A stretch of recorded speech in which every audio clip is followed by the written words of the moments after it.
Hello friends, English channel में आपका एक बार फिर स्वागत है।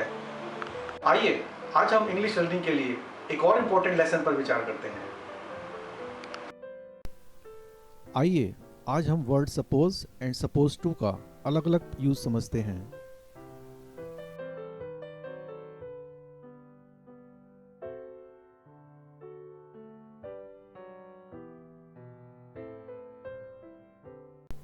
फ्रेंड्स, सपोज का हिंदी में मीनिंग होता है मान लीजिए या कल्पना कर लीजिए।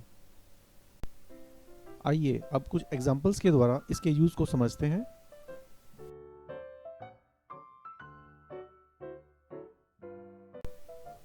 Suppose you are appointed as a maths teacher in our school.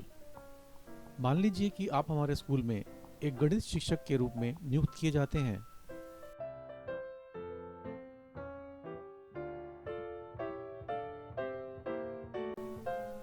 Suppose you are travelling in a train.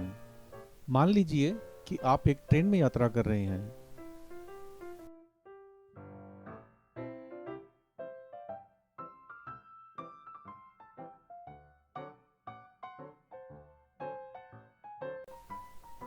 Friends, word suppose को हम एक और सिमिलर सेंस में भी यूज कर सकते हैं। अब इस एग्जांपल में I suppose that we are in some danger. मुझे लगता है कि हम कुछ खतरे में हैं। या मैं कल्पना करता हूं कि हम कुछ खतरे में हैं। आपको याद होगा कि क्लास के शुरू में यह बताया था कि सपोज का एक और मीनिंग होता है कल्पना करना। एक और एग्जांपल लेते हैं। I suppose that we are on the right road. मुझे लगता है कि हम सही रास्ते पर हैं।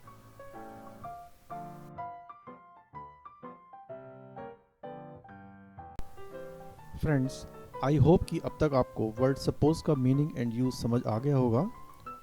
आइए अब आगे चलते हैं और समझते हैं सपोज टू का यूज। सपोज टू का यूज काफी तरीकों से होता है। जब किसी सेंटेंस में हम चाहिए या शुड का यूज करते हैं तो वह एक सजेशन या सुझाव के रूप में करते हैं, परंतु सपोज टू भी शुड की तरह ही यूज होता है, परंतु यह एक कमांड की तरह या अपनी अथॉरिटी या अधिकार का यूज करते हुए किसी को हम उसकी रिस्पॉन्सिबिलिटी या जिम्मेदारी का एहसास दिलाने के लिए करते हैं। या इसको हम ऐसे भी समझ सकते हैं, where some work was expected from someone as a duty और responsibility but he has not done. या जैसे किसी व्यक्ति से किसी काम को किए जाने की पॉसिबिलिटी थी क्योंकि यह उसका कर्तव्य था, परंतु यह उसने नहीं किया।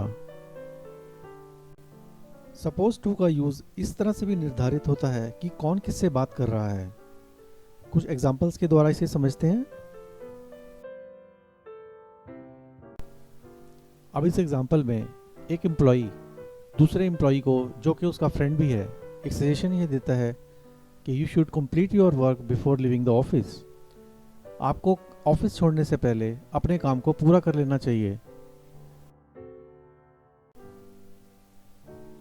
अब इसी सेंटेंस को यदि एम्प्लॉई का सुपरवाइजर या बॉस उससे कहेगा तो वह कह सकता है कि you are suppose to complete this work before living this office. तुम्हें यह काम घर जाने से पहले पूरा करना है या चाहिए। अब इस सेंटेंस में आप देख रहे हैं कि एक कमांड या ऑर्डर छिपा हुआ है जिसके कारण सपोज टू का यूज हुआ है।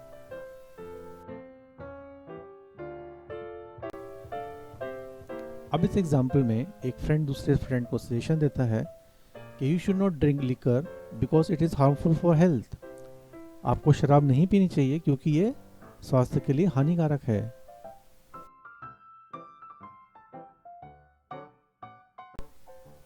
अब इस तरह के सेंटेंस को अगर कोई पुलिसमैन किसी ड्रिंकर को कहेगा तो वह कह सकता है you are not suppose to drink liquor in this park. मतलब तुम्हें इस पार्क में शराब नहीं पीनी है, नहीं पीनी है। अब आप देख रहे हैं कि इस सेंटेंस में भी एक अथॉरिटी या कमांड छिपी हुई है।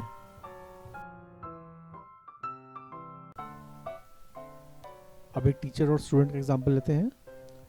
You are suppose to complete your homework before coming to the school tomorrow. तुम्हें कल स्कूल आने से पहले अपना होमवर्क कंप्लीट करना है।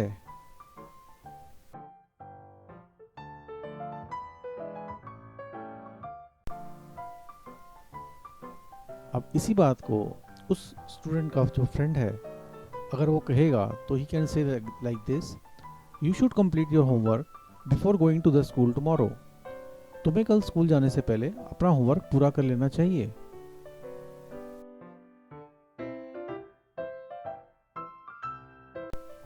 अब इस एग्जाम्पल में अगर हम सजेशन की तरह लेते हैं तो you should not interfere in my personal matters. तुम्हें मेरे व्यक्तिगत मामलों में दखल नहीं देना चाहिए। और अगर हम इसी सेंटेंस को किसी दूसरे अंदाज में बोलते हैं तो you are not suppose to interfere in my personal matters. तुम्हें मेरे व्यक्तिगत मामलों में दखल अंदाजी करने की कोई जरूरत नहीं है।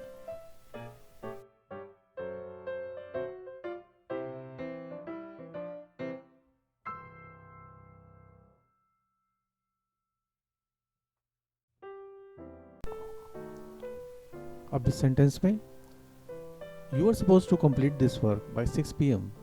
Why are you so late? तुम्हें यह काम 6 बजे से पहले पूरा करना था, इतनी देर से क्यों लाए हो?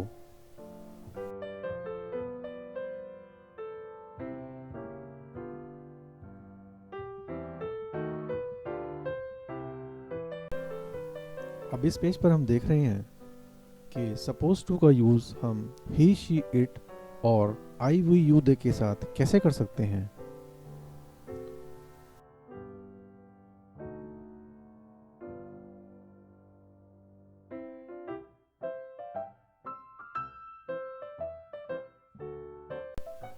अब कुछ और एग्जांपल्स लेकर देखते हैं कि हम word suppose and suppose to को कैसे यूज कर सकते हैं।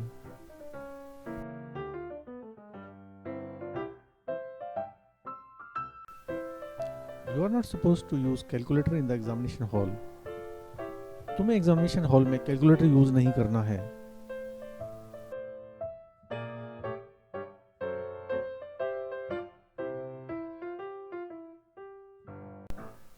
You are supposed to respect your parents and teachers.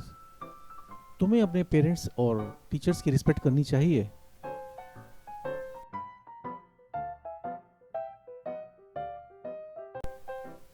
You are not supposed to smoke in the office premises. तुम्हें ऑफिस प्रीमिसेस में स्मोक करने की इजाजत नहीं है। और you are not allowed to smoke in the office premises. I am supposed to attend my computer class as per my teacher, but I am very tired. मुझे अपने टीचर के कहे अनुसार क्लास अटेंड करनी है या करनी चाहिए, परंतु मैं बहुत थका हुआ हूँ।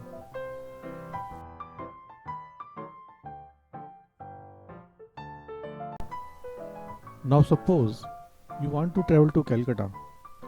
अब मान लीजिए कि तुम कलकत्ता जाना चाहते हो।